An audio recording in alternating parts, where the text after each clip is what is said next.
G'day folks, I hope you're all well. Today I'm going to show you some cool and useful chord shapes to use in your music. Let's jump right into it. First up is our major 7 shape.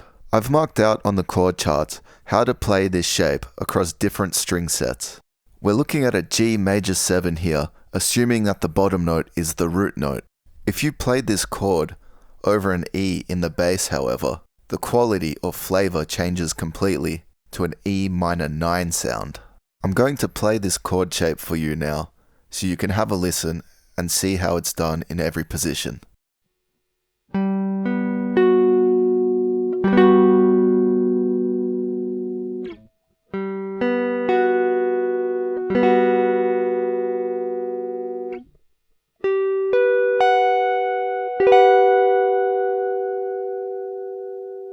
The next chord shape is a minor 7 shape. Here we have a G minor 7, again, assuming that the G is the root note because it's on the bottom.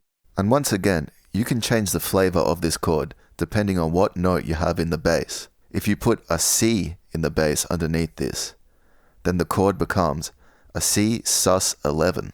I'm going to demo this chord shape for you now in all positions.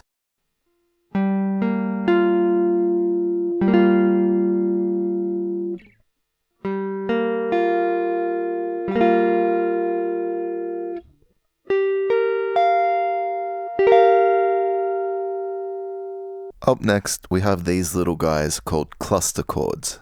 They're called that because the notes are clustered together, often with very small intervals incorporated within them. These chords are kinda hard to name without context. Context being the bass note that's played underneath them. This first shape can put on a few different costumes. If you played this over a C in the bass, it might sound like a C minor 9. If you played it over an E flat in the bass, it could sound like an E flat major 7.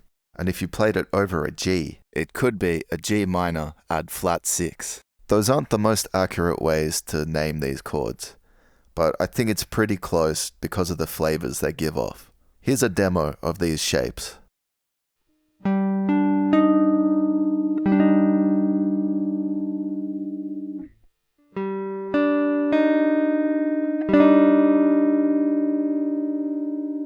Here's another cluster chord with the same qualities as the chord before.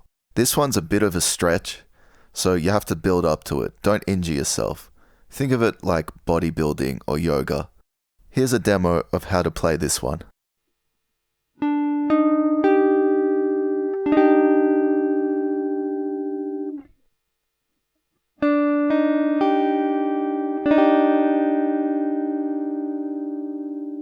The idea behind learning these shapes is to move them around so you can think out of the box and just add some new flavors to your playing. Practice moving them around over a bass note until you find sounds that you like and want to use.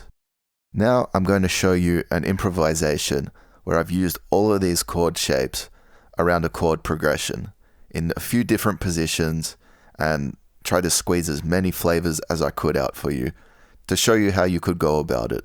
I've annotated the video to tell you what shapes I'm using. I hope you enjoy it.